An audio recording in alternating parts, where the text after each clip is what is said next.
Did the Oklahoma Sooners get a silent commitment? It sure does sound like it, because a lot of crystal balls, well, two mainly, and two from very big sources, dropped this past weekend because there were some visits that pulled up. So, of course, we've got to talk about it. Now, granted, this one is for 2026, but your boy's already excited. Before we do that, welcome to Sooner or Later Sports. I'm your host, Jay. Thank y'all for pulling up to the channel. Y'all know what it is. We talk recruiting over here on this channel, all OU ball, little college football in general. Having a blast doing it. So thank you all for the support. We are pushing for 1,000 subs. We need you all to help us. So hit that share button. Why? Because sharing is caring. Now, let's talk about it. Oklahoma Sooners had a visitor this past weekend. Had a few visitors, actually, but one big one that showed up. Quarterback out of Jones High School out in Florida. His name is Daren Coleman. 6'1", 160-pound quarterback. Let's look at some film. Let's talk about why it looks like Oklahoma is the place to be. Told y'all his measurables, 6'1", 160. Yeah, this doesn't show the latest, but looked at Rivals. They have him listed as a 4-star. On3 has him as a consensus 4-star quarterback in the 2026 class. And I'm going to be honest, man, pretty excited about the kid, right? Now, he's small at 6'1", of only 160 pounds, so he's got about a good 30 pounds that he needs to add. But he's got some speed and shiftiness that's going to be able to be beneficial in the next 2 years. Plus, remember, he is only a sophomore going into his junior year.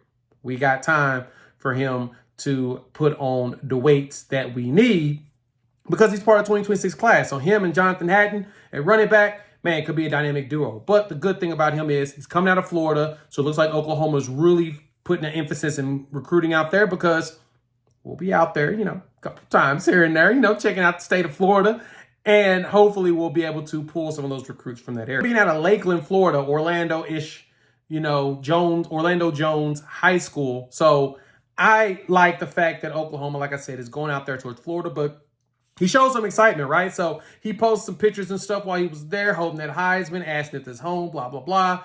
And it looked like Oklahoma was setting a nice tone in his recruitment. Steve Whitfall, the VP of recruiting over at On3, dropped an article right after the visit and talked about how looks like Oklahoma set the pace to the point that him, as well as Sooner Scoop's Josh McCuistion, one of the people that we trust the most when it comes to dropping some predictions, both of them put in a bomb saying that they expect Daren Coleman to commit to Oklahoma. Now, we don't have a timeline for said commitment, but I'm telling you this, he commits, that could start the snowball effect for the 2026 class, because you've got your quarterback in place.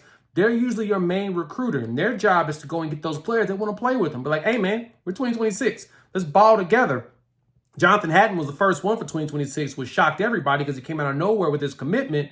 But he's been overly excited about Oklahoma, and he has been pumping out the retweets, the comments, come home, and everything on social media.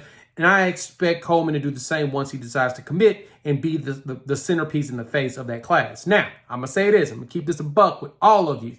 I anticipate Oklahoma taking 2 quarterbacks in the 2026 class because we're going to need the depth, right?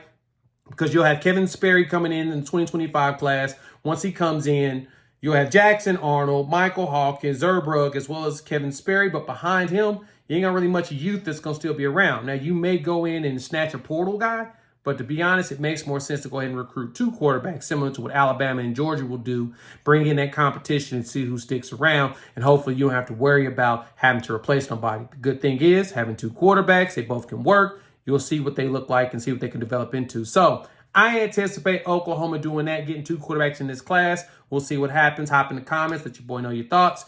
Think Seth Latrell and Stats got a chance to land in this quarterback? Feels really good going forward. You made it this far, like the content, please hit that like button. If you're new to the channel, subscribe. Love for you to join this family of college football fans, talking all OU recruiting constantly on this channel. So we'll go live in a bit. Make sure you check us out and come hang out. And yeah, we'll talk soon. Peace.